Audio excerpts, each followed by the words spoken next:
The cold steel corridors of Ganymede Station echoed beneath the rhythm of approaching boots. Captain Lee Hyan moved through the deserted shipyard, his breath forming pale mist in the freezing air. The heating system in this section had failed months ago, and no one had bothered to repair it. This was the graveyard of ships, where forgotten vessels came to die. Lee Hyan stopped before a massive airlock door. Beyond it waited his new assignment, the EDF Tuke. He had read the reports. 15 years of research, billions of credits spent, and nothing to show for it. The ship was a disaster. The Galactic Council inspectors had condemned every major system. Too unstable, too dangerous, not compliant with their standards. For Lee Hyan, this wasn't a posting. It was punishment. 6 months earlier, he had been a decorated officer commanding a cruiser in the outer colonies. Then he made the mistake of questioning Admiral Choi Minho's orders during a pirate suppression mission. He had wanted to chase the raiders into neutral space, but the Admiral refused. Lee Hyan filed a formal complaint. That single act had ended his career. Now he was here, guarding junk until it could be stripped and sold for parts. The airlock hissed open, and Lee stepped into the ship's main hangar. Emergency lights flickered, throwing long shadows across the empty deck. The tug was smaller than current warships, barely 300 meters long. Its hull looked jagged and predatory, nothing like the sleek, curved designs favored by the Council. Scorch marks scarred the armor from failed weapons tests. "Captain on deck," someone called. Lee turned to see a woman in a grease-streaked engineering uniform. Commander Park Ji-won saluted, her hands slick with hydraulic fluid. She was the ship's chief engineer, and, according to her file, had volunteered for this doomed assignment. That made her either brilliant or insane. "At ease, Commander," Lee said. "How many crew remain?" 12, sir. "Including us. Everyone else transferred out when they heard about the decommission order." "Smart people." Park smiled faintly. "I prefer to think of them as lacking imagination." "Imagination won't make this ship work," Lee replied. The inspectors were clear. Every major system failed certification. "Permission to speak freely, sir?" "Granted." Park lifted a data pad and walked toward the ship's bulkhead. "I've spent 3 years maintaining the Tuke. I've read every report. Do you know why it really failed? Because it doesn't work." "No, sir." "Because it doesn't work the way the Council expects." She tapped her screen, revealing schematics. The quantum flux reactors produce energy in surges instead of steady flow. The Council calls that unstable, but those surges generate 3 times the output of any reactor their size. It means we can overcharge weapons and shields in short bursts. That's not unstable. That's adaptable. Lee folded his arms. And the weapons? Kinetic impactors, railguns? The Council abandoned that tech half a century ago. Park nodded, eyes bright. Because energy weapons are more efficient against later, Lee Hyan and Park Ji-won stood inside the station's command center. The chamber thrummed with quiet panic. Rows of officers fixed on the same feeds, every display repeating the same nightmare, a vast armada of alien warships bearing down on the Sol system. Admiral Choi occupied the center of the room, rigid as a statue. 3 hours earlier, the Vacheron Empire had delivered its ultimatum to Earth. Surrender our colony worlds and accept Vacheron rule, or watch your home die. Their fleet would reach orbital insertion in 72 hours. A tactical officer broke the silence. "Sir, we're tracking 300 Vacheron vessels. Our defensive force numbers 45 ships. Even with orbital platforms included, we're outgunned roughly 6 to 1. Someone else blurted, "What about the Council? Won't they intervene?" Admiral Choi shook his head. "The Council is still voting. They claim the Vacheron has legitimate territorial claims. Even if they move, their reinforcement won't arrive for 2 weeks. That means we're alone." Silence fell like a weight. Lai watched the tactical overlay, remembering the Vacheron raids he'd once faced. Their ships hard, their doctrine brutal. 45 holes would not be enough. Earth would fall. "What are our orders, sir?" he asked. Choi met his gaze. "Every available vessel is being recalled to Earth. We'll form a defensive line around Luna and make them pay for every kilometer." His tone hardened. "And the Tuke continues decommissioning. It isn't combat ready, and we do not have time to rebuild it." Something in Lee Hyan's chest flared. He thought of the inspection files, the Council's neat boxes and red stamps. failure, and of bureaucrats dithering while fire crept across the continents.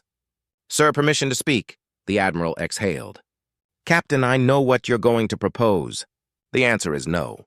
The Took failed every certification. It's a liability, a death trap. "Failing certification isn't the same as being useless," Lee said carefully. Commander Park stepped forward. "Admiral, give us 48 hours. I can make the Took operational. It won't pass council inspections, but it will fly, and it will fight." Choi's eyes narrowed. "With what crew?" "You've got 12 personnel aboard. Effective deployment needs at least 50. Park admitted it without flinching. "I know. But this hull was designed by Dr. Kang Sora. She built it for human tactics, not council doctrine. It's aggressive, risky, and powerful. Everything the council dislikes." Admiral Choi studied them both as if weighing two lives on a scale. "You're asking me to send an experimental ship that never passed trials with a skeleton crew into battle against an armada. That's not bravery, that's certain death." "With respect, sir," Lee replied, "staying here to be stripped for parts is also a kind of death.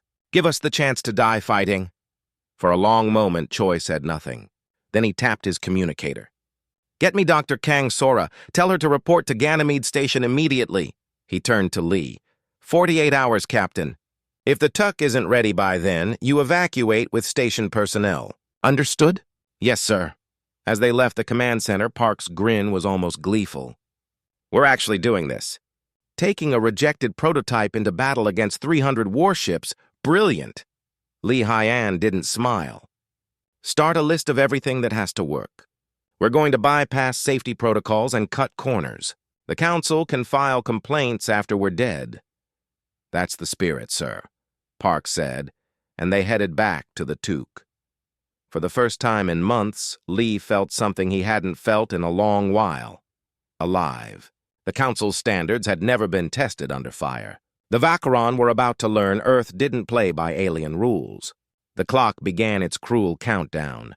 72 hours until orbital arrival, 48 to make a dead ship fight. The Took's main reactor room glowed with an eerie blue. Park Ji-won stood on a catwalk above 3 cylindrical chambers, each thrumming with tightly coiled energy. "These are the quantum flux reactors the council declared too dangerous for service," she said. "Beautiful, aren't they?" a voice said behind her. Park turned.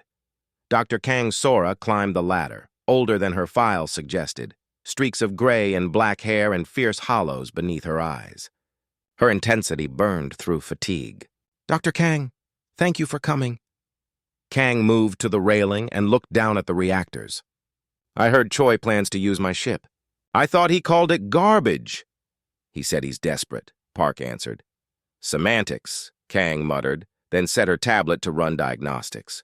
"How much do you know about why the Took failed inspections?" Park recited the reports in clipped phrases: unstable spikes in reactor output instead of steady flow, primitive kinetic weaponry, reactive plating that the council wrote off as waste. Kang laughed, too sharp to be amused. "Wrong by council standards. Let me tell you what actually happened. 15 years ago, Earth's military leaders had asked Kang to design a warship that could not only match alien vessels, but beat them. She had studied human naval history, World War II carriers, ships of the line, even the tactics of oared galleys. Humans didn't always fight like machine calculators. They fought with aggression, speed, and concentration of force. "Speed, aggression, decisive weight," she said. "We're predators. We don't cower," Park frowned. "This is space, not the sea." "The principles are the same," Kang replied. "I designed this hull to strike hard and break things." She brought up a holographic projection of the Took, annotated and pulsing. Every subsystem had been optimized for offensive shock.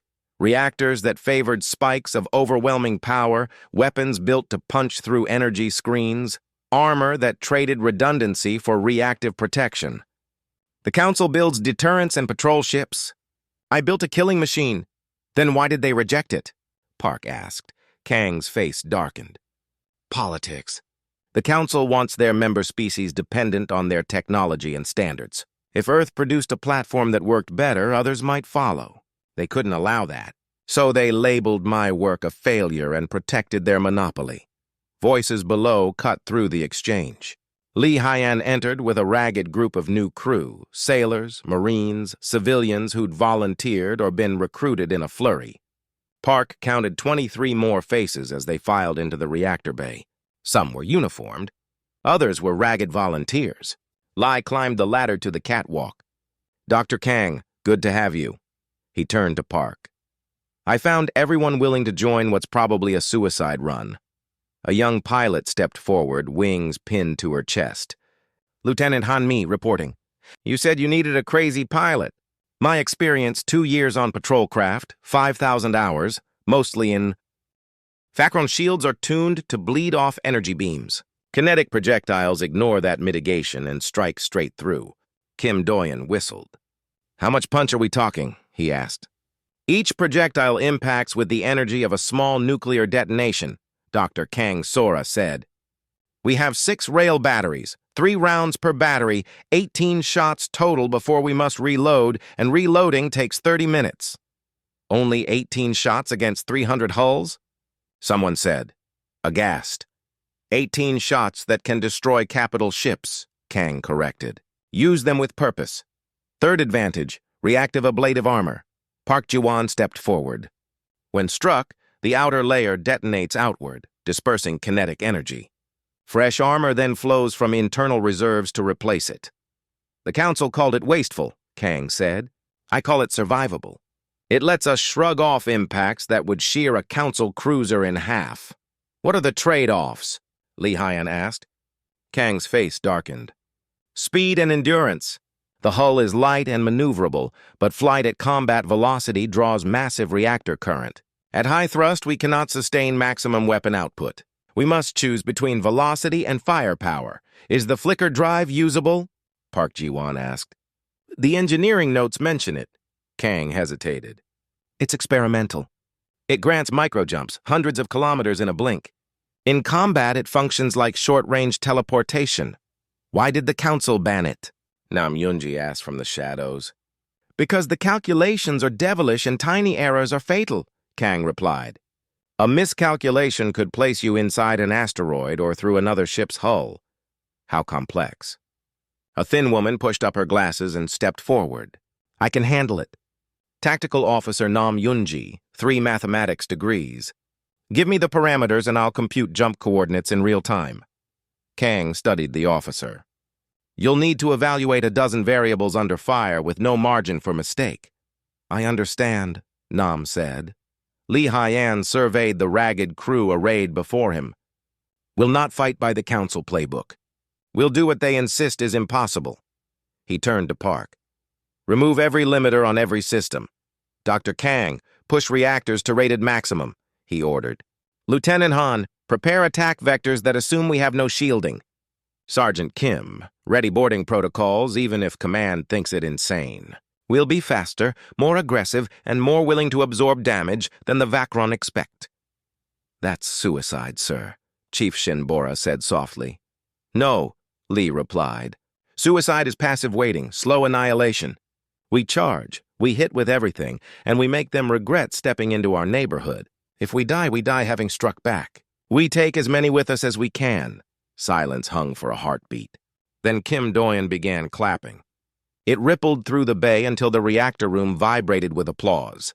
In the next 40 hours, the Took remade itself. Engineers stripped safety interlocks that would have prevented reactor overcurrent. Nam Yunji compiled flicker drive tables for every engagement envelope. Lieutenant Han ran relentless flight sims, training maneuvers meant to tear apart conventional escorts. Sergeant Kim rehearsed boarding drills, launching breaching pods that looked more like coffins with thrust units bolted to them. Lee Hyan stood on the bridge as last systems cycled online. The main viewer framed Earth, blue, distant, and calm. Beyond horizon, the Vakron Armada tightened its approach. "Systems green," Park Ji-won reported. "We're as ready as we'll ever be," Shinbora's console chimed. "Incoming comms from Admiral Choi." Her face went tight. "The Vakron fleet has entered the system. Earth Defense Fleet is moving to defensive positions around Luna. Admiral Choi orders all ships to hold and await coordinated response." Li Haiyan settled into the captain's chair. It felt right, like the hull itself had been waiting for this. "Send a message to the Admiral," he said. "Tell him the Took is operational and requesting permission to engage independently." 2 minutes later, Shin looked up. Admiral Choi denies permission. He repeats, "Maintain your position with the defense fleet." Li smiled, slow and certain. "Noted." He turned toward the pilot. "Lieutenant Han, set course for the Vacheron Armada. Prepare to depart." Shin's mouth dropped. "Sir, the Admiral just ordered us to hold." "I know," Li answered. "And I'm disobeying a direct order for the second time in my career. Maybe this time it'll work out better." He scanned the faces around him. "Anyone want off the ship?" "Last chance." No one moved. "Then let's introduce ourselves to the Vacheron Empire. Show them what a rejected prototype can do." Far away, High Commander Violin stood on the bridge of the Crimson Dawn, watching his fleet spread across space like a cloud of knives. 300 warships, the largest Vacheron armada in 2 decades. "Status," he demanded. 4 hours to orbital insertion, his tactical officer answered. "Human defense fleet concentrating near Luna, 45 hulls forming a screen." Valen laughed, contempt clear as a razor. "They mean to defend? Pathetic. The Council has softened them with rules and standards. Humans should have stayed predators." He looked to his weapons officer. "When we arrive, hit military sites first, then cities. I want unconditional surrender within 6 hours." On the Took's bridge, Li watched the tactical overlay. The Vacheron cluster read as an immense red mass. The green blips of the defense fleet were dwarfed. "Distance to contact?" he asked. 100,000 kilometers, Nam Yunji reported. "We're approaching from above the system plane. They haven't detected us yet, focused on the main fleet. Good, they're distracted." Li turned. "Lieutenant Han, bring us to attack speed." The Took surged. Engines burned at maximum. The hull hummed with barely contained power. Shin spooled a new transmission. "Admiral Choi is demanding we return to formation immediately. He says engaging alone will get us destroyed." "Tell him I'll apologize in person if we survive," Li said. "Until then, radio silence." "Captain," Park's voice cut in over the intercom. "Reactors at full output. We can sustain combat speed for 30 minutes before cooldown. After that, we're exposed." "Then 30 minutes is our war," Li replied. "Dr. Kang, arm all weapons." Kang Sora's hands flew. At the weapons console, the rail batteries charged. 6 batteries, 3 rounds each, 18 shots total, she said. "Reload time, 30 minutes. Only 18 rounds against 300 ships?" Someone breathed. 18 rounds that can destroy capital hulls, Kang corrected. "Use them with precision. Targeting?" Li demanded. Nam's eyes fluttered closed as she worked the numbers. "Command ship identified. The Vacheron flagship Crimson Dawn, central in their formation and screened by cruisers. We don't have a clean firing line from this vector. Then we make one." Li looked at Han. "Take us through their formation." Han Mi's grin was feral.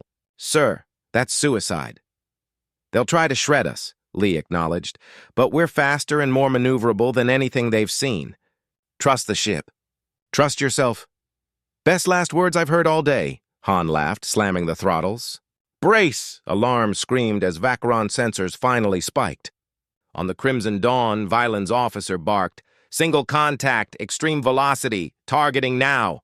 Violin sneered. "1 vessel.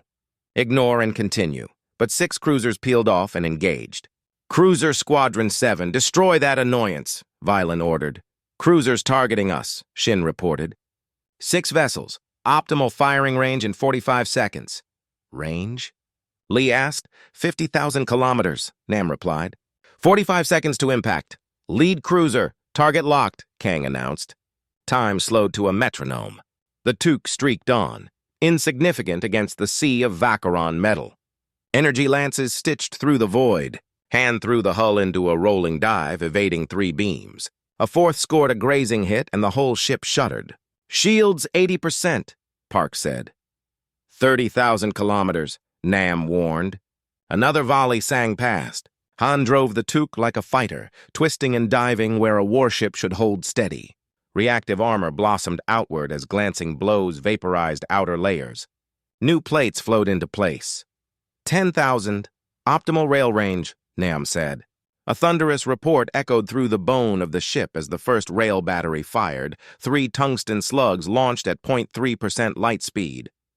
The rounds closed in a heartbeat. Vakron shields flickered under the assault and failed. All 3 penetrated the cruiser's defenses and punched through hull plating. The cruiser detonated in a bloom of fire and shrapnel. "Target destroyed," Kang said, voice steady. The bridge held its collective breath, then exhaled into a fierce, fragile hope. "Batteries reloading 1, Kang called, voice tight. "Battery 2, fire on cruiser 2. 3 more thunderous impacts answered. Another Vacheron cruiser detonated. "Battery 3, now." Another hull vanished in a sheet of flame. The Vacheron formation hiccuped, confusion rippling through their ranks. They had never seen shields collapse so utterly to kinetic rounds. "All cruisers evasive," Valen barked from the Crimson Dawn, his tone edged with disbelief. "Focus all fire on that vessel." Dozens of beams swept toward the Took. "Multiple locks," Shinbora warned. "Brace for impact." The energy lances hammered the small human ship. Shields folded after the second strike. Energy weapons slammed into reactive plates that detonated outward in controlled bursts. The ship convulsed, bodies slammed into restraints. Shields down. "Armor 60%, Park Jawan shouted over the din. "Lieutenant Han, execute pattern midway. Pattern midway, aye." Hanmi's hands danced across the controls. The Toke slewed. Not a smooth course change, but a series of savage angular turns borrowed from long-dead naval doctrine, unpredictable enough to break targeting solutions. Nam Yunji was already working the math. Flickered drive, coordinates locked. "Activate on my mark," the universe twitched. For an instant, the Tuk seemed smeared across space, present in several places at once, then snapped into being 200 kilometers behind the Vakron screen. Nam Yunji's face was slick with sweat. "Flicker successful," she panted. "Batteries 4, 5, and 6. Fire at will." 9 tungsten slugs screamed out, each a concentrated promise of ruin. 3 more cruisers detonated. A 6th tried to flee, but a second flicker placed the Took directly in its path.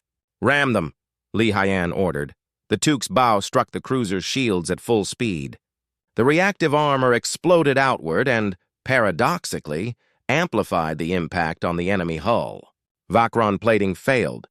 The cruiser folded and spun, venting flame and metal. 7 cruisers in 4 minutes, Kang breathed, disbelief threaded through triumph. "All batteries empty. Reloading." On the Crimson Dawn, High Commander Valen stared at the dwindling icons. 7 cruisers gone. 1 human hull still fighting. "Destroy it now!" he roared. 40 Vakron warships peeled off the advance and swarmed the Tuk, abandoning their assault on Earth. Energy banks charged across the fleet. "Sir, we're outnumbered 40-1, Shin said, voice small. Li Haiyan smiled, the expression cold and fierce. "Good. While they're chasing us, they aren't shooting at Earth." He looked to Sergeant Kim. "Launch boarding parties." Kim's grin was all hunger. "Marines, go!" 15 breaching pods ejected, metal coffins with engines, each carrying 1 Marine and a single savage purpose. Minimal shielding, near-zero armament. They were designed only to get boots onto enemy decks. The pods streamed outward. The Vacheron ignored them, fixed on the Tuk. "Armor 30%, Park warned. "Reactor at 120%. We have maybe 10 minutes before we must shut down for cooldown." "Then make 10 minutes count," Li said. "Nam. Plot flicker vectors to keep us alive. Dr. Kang, when the rails reload, every shot is aimed at the Crimson Dawn." The Took dove back into the maelstrom, threading between lances and exploding cruisers in a choreography of damage. It was lunacy. It was suicide. It was working. Vakron captains watched in horror as human boarding parties hammered 4 cruisers. Marines fighting corridor by corridor, reclaiming real estate with knives and bolt pistols. The Earth fleet, watching the tiny ship's audacity, broke formation and surged forward, copycats in green hulls. Back on the Took, smoke filled the bridge. Sparks stitched small fires along consoles. A panel near Shin's station tore away in a sheet of plasma. She kept typing, blood streaking her temple. "Armor down to 15, Park rasped. "Port side almost gone. 1 more hit there and we lose it." Keep that side out of view, Lee ordered. There are enemies in every direction. Sir, Han said without humor, eyes flicking to 8 separate contacts, closing fast. Then keep all sides away from them, Lee replied. He sounded impossibly calm. Around him, the ship groaned and flared and kept fighting, because to stop was to admit defeat, and no one aboard could countenance that. The Took screamed on into the storm. Each breath a dare, each maneuver a wager against fate. Pilot, figure it out. Lee's voice was a blade. The railgun spoke again. 3. Slugs streaking for the Crimson Dawn. Valen's flagship wore shields far thicker than the cruisers. 2 rounds punched through. The third skittered off. Their flagship has reinforced layers, Kang said. We'll need every remaining round at once to breach. How many do we have? Lee asked. 9, Nam answered. 3 batteries ready. The rest are still reloading. Across the tactical display, the battle had widened. The Earth Defense Fleet was fully engaged, mirroring the Took's ferocity. Admiral Choi had ordered safety interlocks removed across the line. It bought them teeth, but the cost showed. 12 Earth ships lost, 8 crippled. The Took herself had dispatched 13 Vacheron hulls. Kim Doyen's teams had seized or destroyed 4 more. Still, over 200 Vacheron ships remained. The math was brutal. Sir, message from Sergeant Kim. Shin's voice cut through. He's on a stolen Vacheron destroyer. He asks permission to attempt flight. Lee smiled despite everything. Tell him yes. 'Cause maximum chaos, Park's tone snapped urgent. Reactors at critical. If we don't cool now, they'll melt. How long to cool? Lee asked. 30 minutes minimum. We don't have 30 minutes. Kang straightened. There is one option. Every head turned. I wired an overcharge protocol as a last resort. Her words landed like a verdict. We push reactors to 400%. For roughly 3 minutes, we get maximum output to all systems. After that, permanent core damage. This ship will never fly again. And likely everyone aboard, Lee finished for her. Or we shut down, drift, and burn slowly. He looked at the tired faces around the bridge. Wounded, frightened, determined, none looked away. Volunteers to evacuate now, no judgment. No one moved. Han shrugged with a crooked grin. Make it memorable. My sister's on Earth, Shin said quietly. We don't stop. Mathematics favor this, Nam said. Every other outcome ends with Earth lost. Kim's voice came ragged over the net, broadcast from enemy decks. Blow up their flagship. History loves a spectacle. Something inside Lee unclenched, the fear that had shackled him, the appetite for permission. Clarity replaced doubt. Dr. Kang, activate overcharge. Commander Park, draw everything from the reactors. Lieutenant Han, plot collision course for the Crimson Dawn. Tactical, one final flicker that puts us inside their screen. All batteries fire point blank. Sir, that's suicide, Shin said. Yes, Lee answered. And it's victory if we do it right.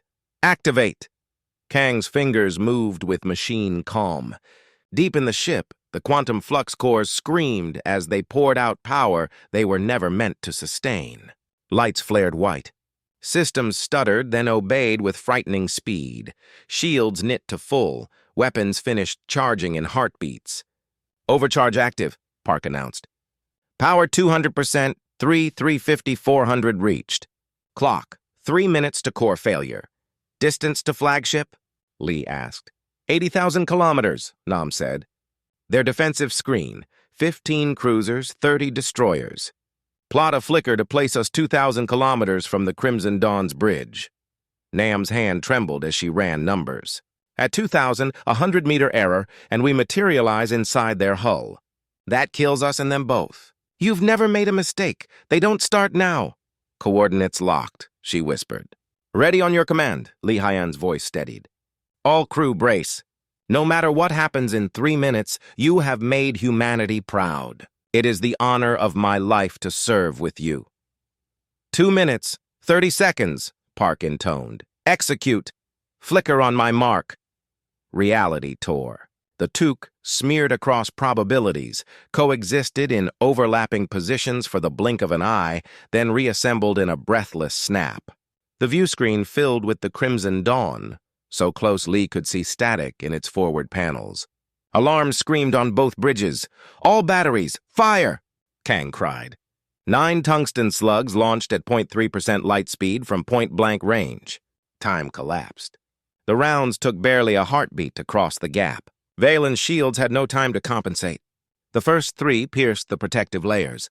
The next 3 chewed through hull plating. The final 3 detonated in the command center. The forward section disintegrated in a roaring blossom. Atmosphere ripped free in ribbons. Secondary explosions cascaded. "Target hit! Catastrophic to flagship!" Kang shouted. 1 minute, 30 seconds to failure, Park warned.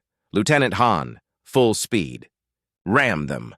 "Sir, we can't survive the impact." "I know. Do it anyway." Han's hands were steady. "It's been an honor, Captain." "Ramming speed!" The Tuke's engines howled at impossible output.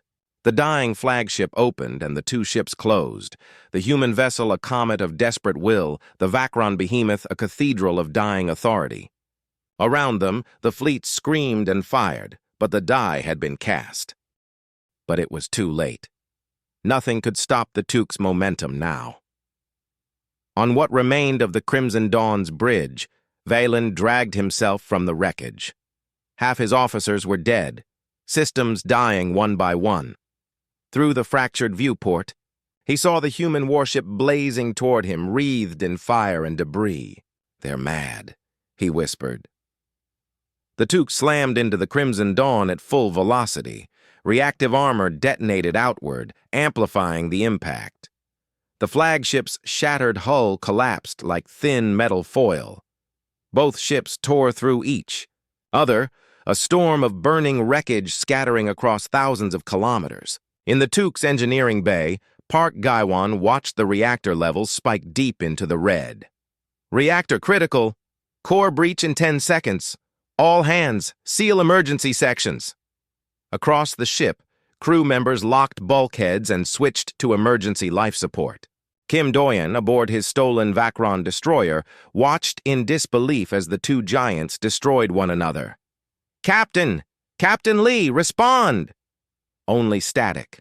The Tuke's core finally ruptured, unleashing a blinding explosion that consumed both vessels. On Earth, millions watching screamed as the flash filled the sky. Admiral Choi stood silent on his command deck.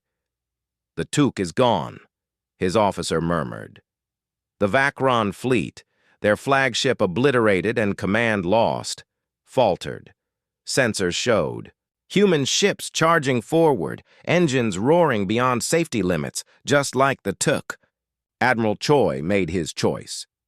"All ships disable limiters, maximum output. Finish what Captain Lee began. If they want Earth, they'll have to take it from our ashes." The battered Earth fleet surged ahead. The Vakron armada, broken, leaderless, began to scatter. Some fled, others surrendered. The tide had turned, but victory carried an unbearable cost. Amid the wreckage, sealed inside the bridge compartment, Lee Hyun opened his eyes. Air was thin, lights dim. His crew was alive, battered but breathing. "Sound off," he rasped. "Still here, sir," Han Mei groaned. Somehow, Shinbora added, against all odds, their sealed compartments had held. "Someone tell me we won," Lee muttered. Nam Yunji, checking her cracked console, smiled faintly. "Vakron fleet's breaking apart. Admiral Choi's pursuing. Looks like we did." Lai Hyun closed his eyes. "We actually won." 3 weeks later, Lai Hyun stood in a hospital room overlooking Seoul. His arm was in a cast, burns marking his neck. The doctors called it a miracle any of them had survived. The door opened. Kim Doyen entered, still limping. "Captain, how are you feeling?" "Like I got hit by a spaceship, which I did." "What's the final count?" Lee asked. Doyen's tone darkened. "Earth Defense lost 23 ships, over 3,000 dead. The Tuke lost 38 when the core went critical. Vakron losses, 187 ships destroyed, 113 captured or crippled. They've called for ceasefire. The Council's negotiating peace." Lai sank back into his chair. "We won," Against 300 ships. They're calling it impossible. Some think the recordings are faked. A knock at the door. Admiral Choi entered with Dr. Kang Sora, Commander Park Ji-won, and several alien officials in council robes. One stepped forward, tall, silver-skinned, dark-eyed. "I am Counselor Thra of the Galactic Council. I've come to understand how a minor species defeated a major empire." "With respect," Lee replied, "we're not minor anymore." Thra's tone cooled. "No, you are not. We've studied your ship, your methods. They defy every regulation." Dr. Kang stepped up. "You called my design a failure. You banned every system that didn't meet your stability standards, rules meant to prevent war, not win it." "Our standards preserve peace," Thra answered. "No," Kang shot back. "They preserve mediocrity. You make everyone build the same ships, fight the same way, so no one ever threatens your balance. But balance isn't peace. It's stagnation." She displayed the Tuke's specs. "We built with human logic, speed, aggression, overwhelming force. You said those traits were dangerous. You were right. They're dangerous to enemies." Another alien scoffed. "Your weapons are primitive kinetics. Your reactors unstable. Your armor inefficient. By every measure, your ship should have been destroyed." Park Ji-won smiled. "It should have been, but our primitive slugs tore through your shields. Our unstable reactors let us overcharge beyond your limits. Our wasteful armor saved us." "Maybe your measurements are wrong," Thra hesitated. "You violated dozens of council directives, Captain Lee." "Yes," Lee said evenly. "And I won the battle your simulations said was unwinnable." "Simulations don't factor in human stubbornness," Admiral Choi added. "For 20 years we obeyed your rules and nearly died for it. One ship, built our way, saved us. Maybe the galaxy should stop underestimating what makes us human." Thra looked at them all. "Perhaps you're right. Uniformity breeds weakness. Diversity, different ships, tactics, minds, makes us stronger. Humanity has reminded us of that."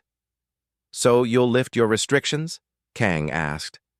"I will recommend complete autonomy for human military design. No inspections, no limits." Thra's expression softened. "Other worlds already ask to study your methods. You've inspired fear and respect." President Yoon Ji-hee entered, weary but proud. "Counselor Thra, may this mark a new era between Earth and the Council." "As do I," Thra replied. "The Council will offer humanity a seat on the Military Advisory Board." As the officials left, Lee's crew gathered. Han MG smirked. "We're getting medals. Big ceremony." "Wonderful," Lee muttered. Park Ji-won stepped forward. "Sir, there's more. We found 6 other prototypes like the Tuk, rejected by the Council." 6. The Phoenix, stealth ship. The Horizon, long-range missile platform. The Tempest, fleet-wide electronic warfare. They called them too dangerous. Now Admiral Choi's reviving them. Dr. Kang grinned. "A fleet that fights like humans. Fast, unpredictable, terrifying." Choi re-entered. "And we want you to lead it. 7 ships, full autonomy. The new rapid strike fleet." Lai raised an eyebrow. "And my tendency to disobey orders?" "That's exactly why you're perfect." Choi extended his hand. "So, Admiral Lee, will you command humanity's first true war fleet?" Lai thought of the Tuke, burned but victorious, of the 38 gone and the world they'd saved. "One condition," he said. "My crew gets first pick of assignments." Done. 6 months later, in Earth's shipyards, 7 vessels stood ready. Human-built, human-designed, aggressive.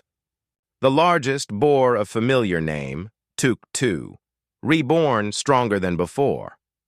Park Ji-won, now captain of the Phoenix, smiled. "Beautiful, isn't it?"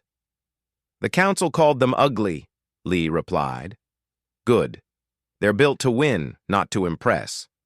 Han-ji approached. "All ships report green, ready for launch." Lai gazed at the fleet. 7 ships, 7 defiant hearts. The Council had tried to civilize humanity. The Vacron had reminded them who they really were: warriors, survivors, fighters of impossible wars. "All ships," Admiral Lee Hyun said, voice steady. "Prepare for departure. Time to show the galaxy what humans can do." The Rapid Strike Fleet ignited their engines, rising in formation, brilliant against the dark. Behind them, Earth turned, blue, alive, defended. Ahead lay a galaxy about to learn the truth. They had called the Tuck a failure. They had been wrong, and now 7 more failures were ready to prove it again.